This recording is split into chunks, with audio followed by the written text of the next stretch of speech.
முடிந்த பல்லடம் சட்டமன்ற தொகுதி வாக்குகள் எண்ணப்பட்டு முடிவு இன்று மாலைக்குள் அறிவிக்கப்படும்.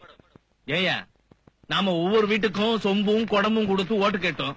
இவனுங்க என்னடா சோப்பு டாப்பா கொடுத்து ஓட்டு கேட்டிருக்கானுங்க. டெபாசிட் வாங்குவானுங்க. கவுண்டிங் நடந்துட்டு இருக்குது, அதை கொடுத்து இதை கொடுத்து சொல்லிட்டு இருக்கிய. தேர்தல் செல்லா சொல்லிட்டானா நடத்தவில்லை அனுப்ப வைத்தியாரப்ப. அம்மாவாசா டெபாசிட் வாங்குவியா? கிடைச்சாலும் சந்தோஷம் தான், கிடைக்காட்டி சந்தோஷம் தான். ஆமா உனக்கு என்ன பூரா எங்க காசு இல்ல அர்த்தம் கட்டவனாங்கிறியா? இது வேற எலெக்ஷன் ரிசல்ட் எப்படியான பரவாயில்ல, முடிஞ்ச வண்டி எடுத்து 2 பேரும் மைசூர் போய். மைசூர் வேணாங்க, போர் அடிக்குது, ஊட்டிக்கு போலங்க.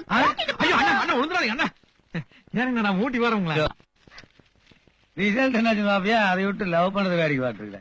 ஒரு பெஞ்சு போட்டு உட்காரு, கேட்டு கேட்டு என்னை தப்பா நினைப்பாங்களா? ஐயோ அண்ணா அது நீங்க உட்காந்துருக்கீங்களா? அது நான் வேணும்னா கொஞ்ச நேரம் வெளியே நிக்கிறேன். போ தம்மு தம்மு தம்மடிக்கு போற. எனக்கு உள்ளே பிடிக்கலாம்ல?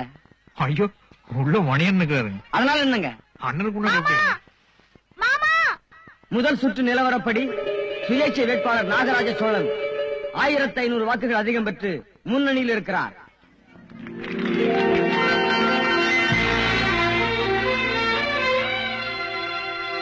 என்னப்பா 1500 ஓட்டுல இருக்கிறாங்க?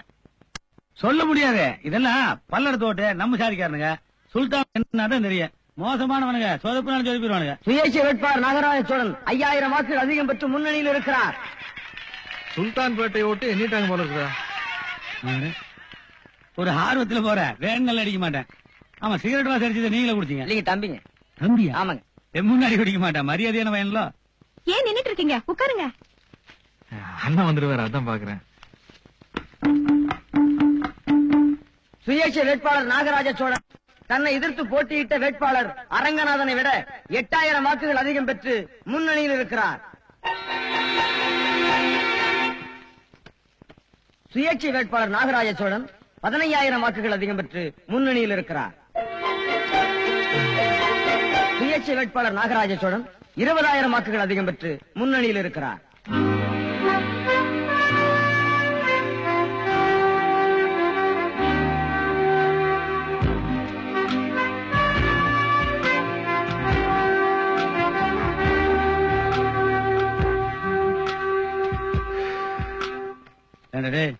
டெபாசிட்ட வரும் போல இருக்குது, அப்புறம் உட்காந்துருக்க போக வேண்டியதானா? என் சொந்த ஊரு பொட்டியை உடைக்கிட்டோம், நீங்க எகிர்றீங்களா இல்லையான்னு பாத்துருவோம். உங்க ஊர்ல தாண்டா நாங்க கல்லோட்ட குத்துனோம். கள்ள ஓட்டா அமாவாசை அது என்ன 25000 லீடிங்கிறானுங்க, என்னால நம்பவே முடியலையாப்பா. சொன்னீங்களா? ஏப்பா அமாவாசை உங்ககிட்ட தான் பேசிட்டு இருக்க. என்னங்க மணி? மணி என்னப்பா பேர் சொல்லி போற? அப்புறம் மணிதான் உங்க பேரு. சுயேட்சை வேட்பாளர் நாகராஜ சோழன் 35000 வாக்குகள் அதிகம் பெற்று முன்னணியில் இருக்கிறார்.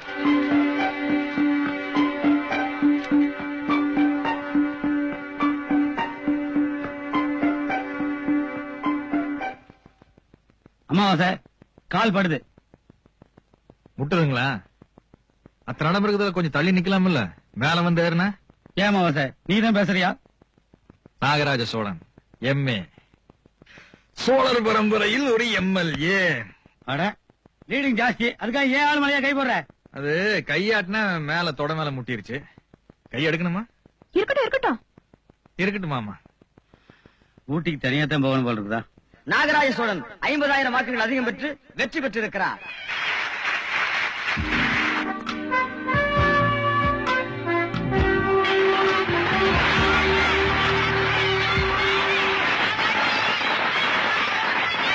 ஜெயிக்கிறவனுக்கு ஜே போட்டு தான் நாசமா பட்டீங்க.